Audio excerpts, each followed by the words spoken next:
ঈশ্বরকে অশেষ ধন্যবাদ, অপারেশন সাকসেসফুল। সর্বশেষ বুলেটগুলো আমরা বের করতে পেরেছি। 24 ঘন্টার ভিতরে ওনার জ্ঞান ফিরে আসবে। Yes sir. এখন মুক্তিযোদ্ধাকে সুস্থ করে তোলার দায়িত্ব আপনাদের।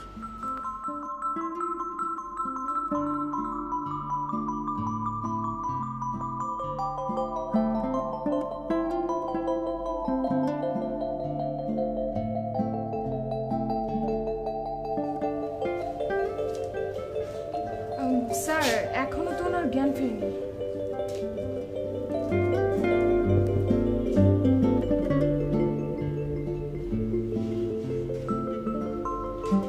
কিছু সময়ের ভিতর জ্ঞান ফিরে আসবে।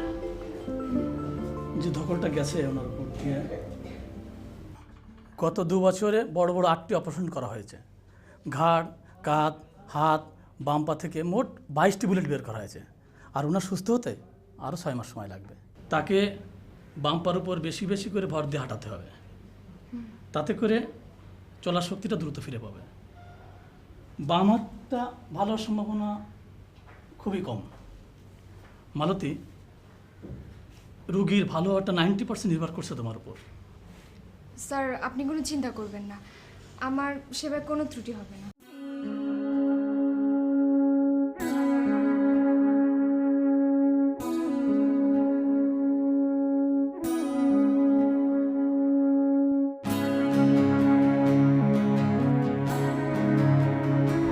কিছু বলছেন? দিচ্ছি।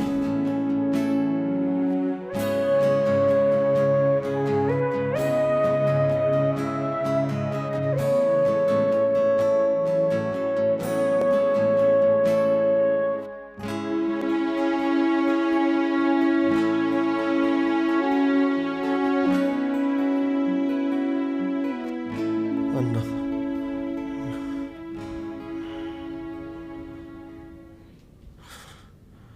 এটা কি হাসপাতাল? হ্যাঁ। কোথায়? আগরতলা। আপনি নড়বেন না, আপনি অনেক অসুস্থ। চুপচাপ শুয়ে থাকুন। আমি কতদিন ধরে এখানে আছি? প্রায় 2 বছর। আপনি তো প্রায় বাকরুদ্ধ ছিলেন, কোনো কথাই ঠিকভাবে বলতে পারতেন না। এখন তো একদম স্পষ্ট কথা বলছেন।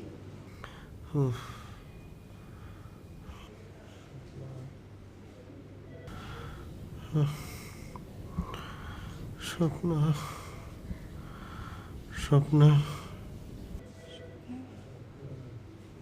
স্বপ্ন। আব্বু মনে হয় ব্যাপারটা বুঝতে পারছি। কি? তোমার আমার সম্পর্কের ব্যাপারটা। কালকে আমার উপর আদেশ জারি করা হয়েছে আমার গতিবিধির উপর নজরদারি রাখতে। তো এত নজরদারির দরকার কি? তোমাকে ঘরে আটকে রাখলেই পারে।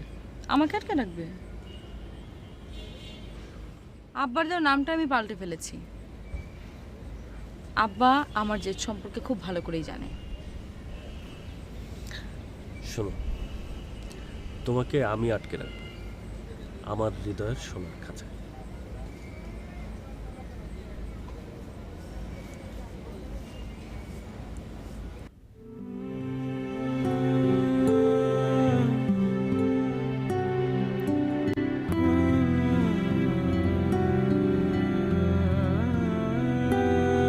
Sister, sister, sister, sister. কি হয়েছে? কি লাগবে বলুন? আমার বাড়ি থেকে কেউ যোগাযোগ করেনি? কি করে আসবে বলুন? আপনি পুরো 2 বছর আচ্ছন্ন অবস্থায় ছিলেন, কোমায় ছিলেন 3 মাস, শুধু যন্ত্রণায় কাতরাতেন, কথাও ঠিকভাবে বলতে পারতেন না, আর গলা স্বর তো একদম অস্পষ্ট। সবচেয়ে বড় কথা, আপনার শরীরে 8 বার অপারেশন করা হয়েছে, অথচ এখন পর্যন্ত আপনার ঠিকানাটা আমরা জানি না। আচ্ছা, আপনি একটু ডক্টরকে ডেকে দেবেন। আচ্ছা ঠিক আছে, আমি স্যারকে ডেকে দিচ্ছি।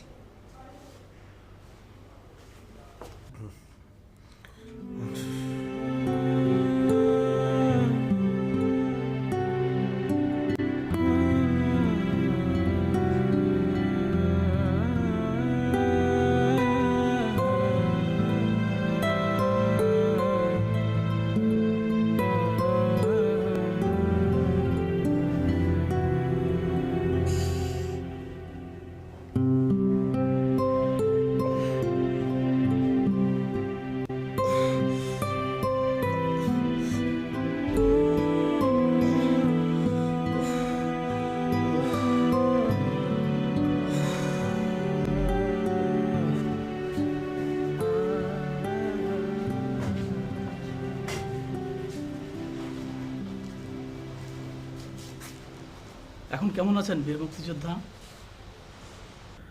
আমার নাম ওমর ফারুক, সবাই আমাকে ওমর নামেই জানে। ইয়েস মিস্টার ওমর, বলুন কী জন্য ডেকেছেন? আপনাকে ধন্যবাদ দিতে। ধন্যবাদ আজ নেব না, নেব সেদিন যেদিন পুরোপুরি সুস্থ হয়ে দেশের ছেলে দেশে চলে যাবেন। আমার দেশ এখন স্বাধীন, স্বাধীন বাংলাদেশে আমি আগামীকালই যেতে চাই। এখন তো আপনাকে অনুমতি দেওয়া যাবে না, আপনার বাম পা বাম হাত সম্পূর্ণ অবশ। আমি আমি স্ক্র্যাচের উপরে ভর দিয়ে চলে যেতে পারবো। আমাদের কাছে আপনি সম্পূর্ণই অসুস্থ। আরও 6 মাস আপনার ট্রিটমেন্ট চলবে, আর এই 6 মাস আপনাকে পুরোপুরি বেড রেস্টে থাকতে হবে। আমি স্বাধীন বাংলাদেশে আমার চিকিৎসা করাবো। আমি আপনাদের কাছে অনেক ঋণী। এই ঋণের বোঝা আমি আর বাড়াতে চাই না। এসব কেন বলছেন মিস্টার ওমর? আপনার মতন বীর মুক্তিযোদ্ধার সেবা করতে পেরে নিজেকে সৌভাগ্যবান মনে হচ্ছে। আপনারা একটি জাতির, একটি দেশের জীবন্ত ইতিহাস, আর আমরা সেই ইতিহাসের একটি অংশ হতে পেরেছি। শুধু আপনিই নন, ভারতের বিভিন্ন হাসপাতালে এখনও যুদ্ধাহত বাংলাদেশি বীর মুক্তিযোদ্ধাদের চিকিৎসা চলছে। আপনি সুস্থ হয়ে উঠুন, আমরাই আপনাকে দেশে পৌঁছে দেব। মালতী, এখন তোমার কাজটা শুরু করে দাও। শুধু তো ওষুধ খালে চলবে না, নিয়মিত হাঁটার প্র্যাকটিসটা করাতে হবে। Yes sir. ঠিক আছে, ওকে।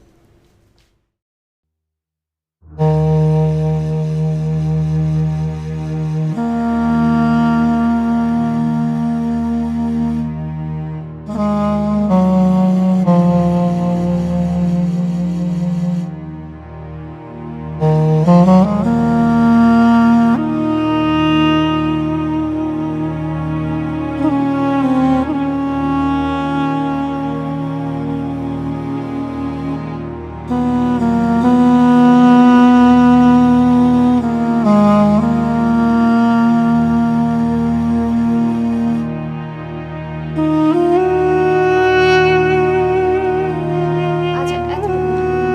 না, না, sister, আমাকে আজকে হাঁটতেই হবে।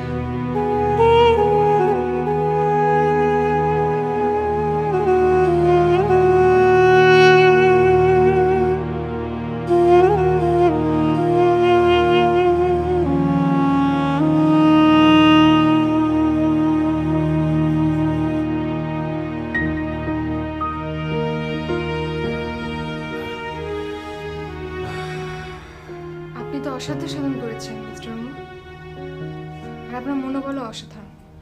ডক্টররা তো রীতিমতো অবাক, এত তাড়াতাড়ি কেউ সেরে ওঠে না। আমাকে সেরে উঠতেই হবে।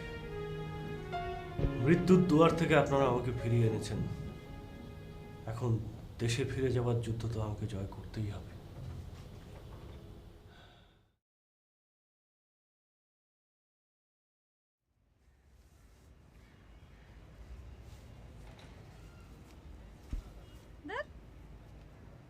কখন আসার কথা? আমি আর 5 মিনিট দেখবো, যদি সত্যি সত্যি না আসেন চলে যাবো।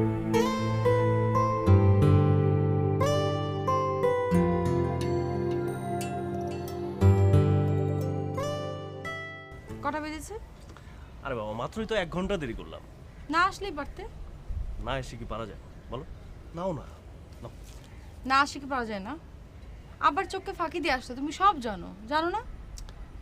তোমার বাবাকে চিনবো না? সে তো আমার মামাই নাকি? তুমি যে কিভাবে তার সামনে মাঝে মাঝে এরকম বিপ্লব ঘটাও। আমি বিপ্লব ঘটাই? তা নয় তো কি, বাবা নাম রাখলো বেদৌরা বিনতে আজিজ, তুমি সেটা পাল্টে রাখলে স্বপ্না। মামার সে কি তর্জন গর্জন, কিন্তু তোমাকে একবারও টলাতে পারলো না। আর একটু হলে আমি চলে যেতাম। কেন কেন? আর যদি 5 মিনিট দেরি করতে, তাহলে তোমার এই স্বপ্না সব স্বপ্ন ভেঙে দিত। কি করব বলো, আজ দুপুরেই ছাত্রনেতা আসাদ পুলিশের গুলিতে শহীদ হলো। শোক মিছিলটা অর্গানাইজ করেই তোমার কাছে ছুটে আসলাম।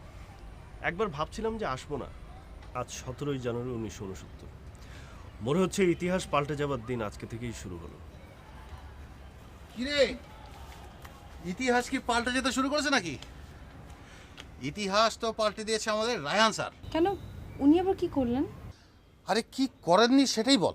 আচ্ছা, তোকে এখানে কে আসতে বলেছে? না, আমি নিজেই এসেছি, কেন জানি প্রত্যেকদিন বিকালবেলায় স্বপ্নাকে ফুল না দিতে তোর ভালো লাগে না। লাগে? কি লাগে? কাবাব মে হাড্ডি। হাড্ডি টাড্ডি যা ইচ্ছা তাই বল, কিন্তু খবরটা তোকে না দিয়ে শান্তি পাচ্ছিলাম না, মানে হালকা হতে পারছিলাম না। স্বপ্না, কিছু মনে করো না, এই তোমাদের মধ্যে একটু ব্যাঘাত ঘটালাম। শোন, বক্তৃতা দিতে হবে না, যেটা বলতে এসছিস বলে চলে যা, আর সত্যি কিনা মিথ্যা সেটা আগে বলে দে।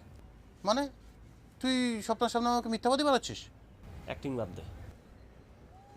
মানে রায়হান স্যারের বাসায় গেলাম, কি করে যে বলি কথাটা। আরে রায়হান সাহেব তো 16 বছরের এক মেয়েকে গ্রাম থেকে নিয়ে এসে বিয়ে করেছে। সেই খবর আমি জানি। হ্যাঁ, ওমা সে কি, ওনার বয়স তো 60-এর কাছাকাছি। হায়দার বললো আর তুমিও বিশ্বাস করবে? এটা একটা ডাহা মিথ্যা কথা। মিথ্যা কথা বলা ওর একটা অভ্যাস হয়ে দাঁড়িয়েছে। কি? আমি যাই বলি তাই মিথ্যা কথা না? যা, আমি চ্যালেঞ্জ করলাম।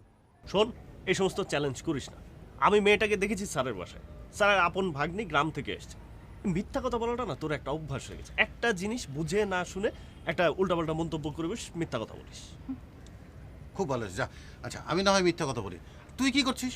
এই স্বপ্নার মতো একটা নিরীহ মেয়েকে খালি খালি ঘোরাচ্ছিস। হ্যাঁ, ঘোরাচ্ছিস না?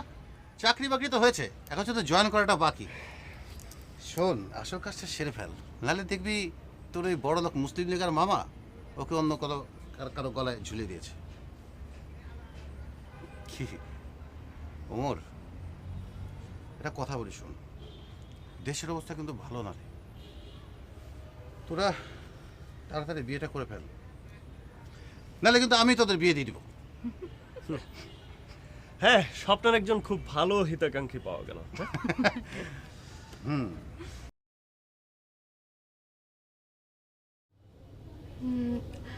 আপনাকে যেদিন ছেলেরা এনেছিল সেদিন আমরা মনে করেছিলাম আপনাকে আমরা কেউই বাঁচাতে পারবো না।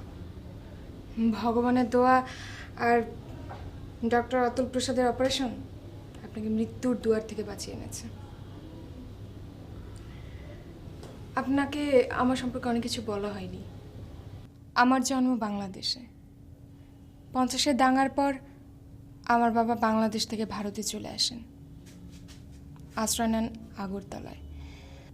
তাই বাংলাদেশ আর বাংলাদেশের ভালো মানুষের প্রতি আমার একটা আলাদা টান রয়েই গেছে। ভগবানের কাছে আমি আকুল প্রার্থনা করেছি আপনার মতো বীর মুক্তিযোদ্ধাকে যেন আমি বাঁচাতে পারি।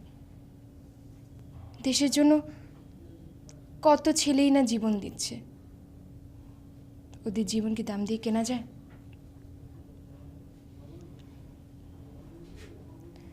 ভগবান আমার প্রার্থনা শুনেছেন, তাই তো আজ আমি আপনার সাথে কথা বলতে পারছি। আমি আপনাদের কাছে কৃতজ্ঞ, আপনারা আমার জীবন বাঁচিয়েছেন। আমি একটা ভুল করলাম, আর সেই ভুলের মাসুল গুনতে হলো আপনাদের। আপনি আবার কি ভুল করেছেন? কমান্ডার হিসেবে সেটাই ছিল আমার ফার্স্ট অপারেশন। ব্রাহ্মণবাড়িয়ার একটা ব্রিজ উড়িয়ে দেওয়ার দায়িত্ব দেওয়া হলো আমাকে।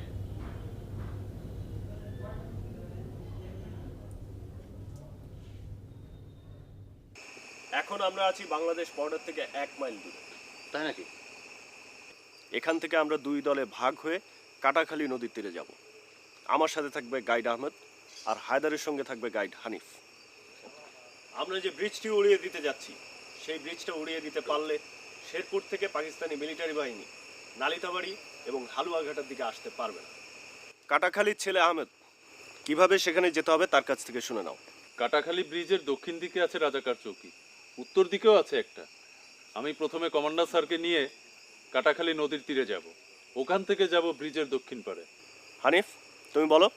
আমি হায়দার স্যারের দল নিয়ে অন্য পথ দিয়ে নদীর পাড়ে যাব, ওখান থেকে নৌকা নিয়ে ব্রিজের উত্তর দিকে যাব। আমরা সেখানে পৌঁছা মাত্রই রাজাকারের চৌকির পেছনে অবস্থান নিব, এবং আমি সিগন্যাল দেওয়া মাত্র রাজাকারের উপরে আক্রমণ করব। আমার সিগন্যাল হবে বাজ পাখির চিৎকার। রাজাকারদের আস্তানা খতম করার পরে আমরা সবাই অবস্থান নেব ব্রিজের ওপরে। মতিন, রহমান, আরশাদ, আনসার, গাফফার, তোমরা ব্রিজের স্প্যানে এক্সপ্লোসিভ বসাবে। এক্সপ্লোসিভ বসানোর কাজ শেষ হলে সবাই চলে আসবো ব্রিজের দক্ষিণ পাশে। রহমত আর হাকিম থাকবে পাহারার দায়িত্বে। ওকে? জয় বাংলা। জয় বাংলা।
কথা না, পথ ভুল করে নাই তো? স্যার আপনারা এখানে অপেক্ষা করেন, আমি একটু দেখে আসি পথ ভুল করলাম কিনা। যাও, তাড়াতাড়ি আসবা। আচ্ছা। তোমাদের কি কাহিল লাগতেছে? না স্যার, না স্যার। আমি জানি কাহিল লাগতেছে, বসো।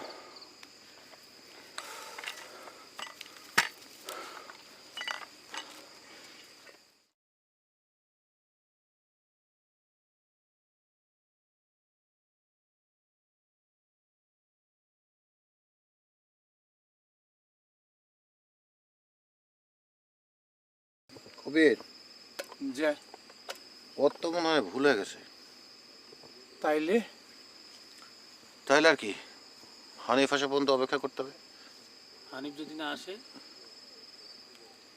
আসবে, আসবে। স্যার, হ্যাঁ।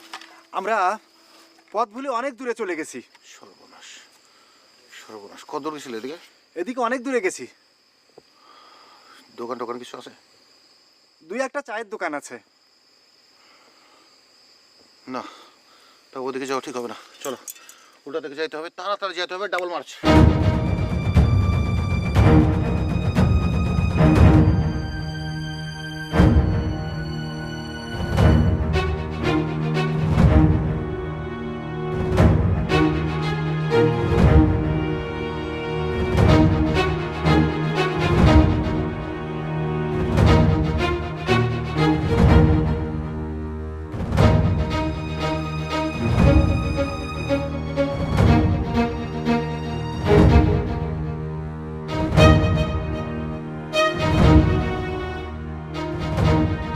না স্যার।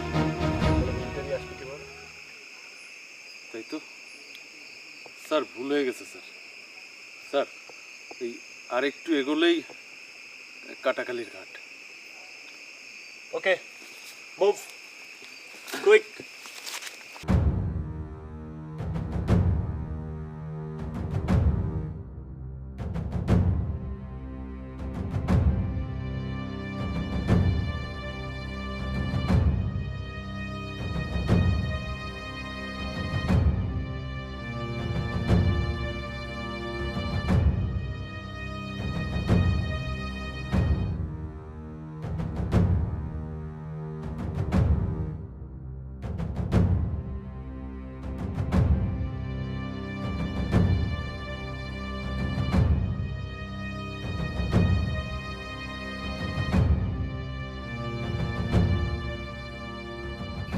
ভালোই আছেন নাকি? ভাই চেক চেক করো। তো রাজাকার মনে হয়। স্যার, মনে হয় ভুলই তো আছে। এই কাটাখালি রাস্তা কোন দিকে?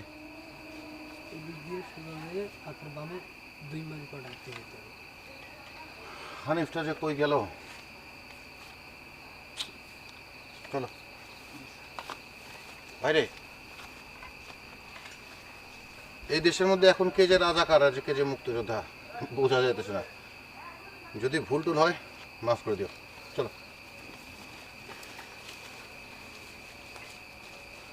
আল্লাহ বাঁচাইছে, দেশে মুক্তি হয়েছে।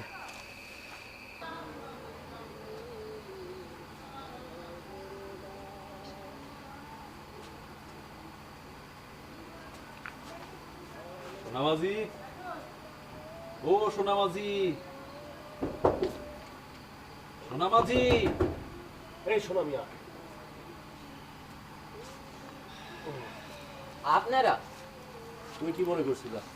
আমি মনে করেছিলাম রাজাকার হুমন্দির পুলারা। চলো, নৌকা ছাড়তে হবে।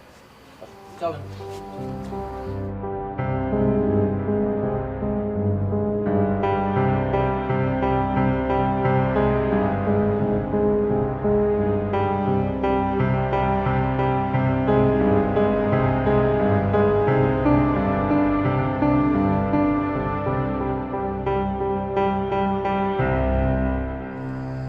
স্যার, আহমদ ডাকতেছে, মনে হয় আইসা পড়ছি।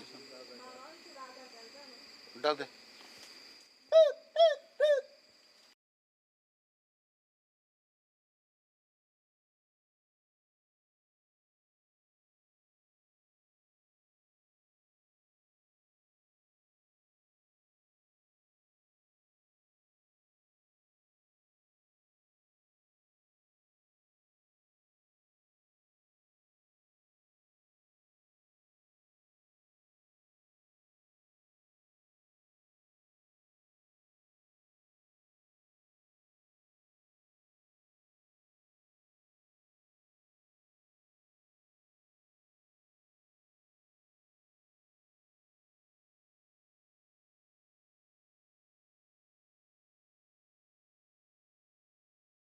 কি খবর বলো? আপনারা শীঘ্রই চলেন, কমান্ডার স্যার আপনাদের নিয়ে খুব চিন্তায় আছেন। ওকে চলো, ডাবল মার্চ।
ছটকা, এই ছটকা। বললাম না ছটকা বলে আমার ডাইকেন না। স্যার আমার নাম দিছে গোলাম আলী। ওরে গোলাম আলী রে, তা গোলাম আলী, এই যুদ্ধ যে আমাদের এত উপকারে আসবো সেই কথা ভাবছিলি? আগে যুদ্ধ শেষ হোক, তারপরে হিসাব করা যাইব। কেন অহন হিসাব করলে দোষ কি? মুক্তি বাহিনীরা যেভাবে যুদ্ধ শুরু করছে, আমরা বাঁচি কিনা? দেখছস দেখছস, এই ছাড়ার মুখে শুধু আ কথা আর কু কথা, ভালো কথা কইতে পারিস না।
আমি মূর্খ মানুষ, দেশের সম্বন্ধে কিছু জানি না, বুঝি না।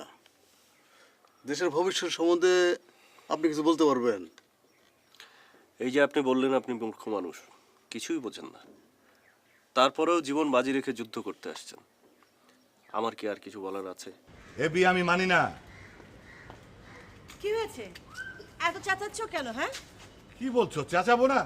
এত বড় অপরাধ করেছেন, আমি চেঁচাবো না? কি অপরাধ? ছেলের বিয়ের বয়স হয়েছে, বিয়ে করেছে, তো বিয়ে করবে না? আরে বিয়ে করবে করুক, আমাকে না জানিয়ে বিয়ে করবে নাকি? শোন, এখান থেকে সোজাসুজি রায়ান স্যারের বাড়িতে যাবি, সব কিছু ব্যবস্থা করে রেখেছি। জোরুল্লাহ হলের ইমাম তোদের বিয়ে পড়বে, আজকে বিয়ে, আজকেই বিয়ে। কি? জি, কি না, এখান থেকে সোজা গিয়ে কাবিন নামায় সই করবি, তখন বুঝবি আমি কাবাব মে হাড্ডি নাকি মেওয়া। ওরে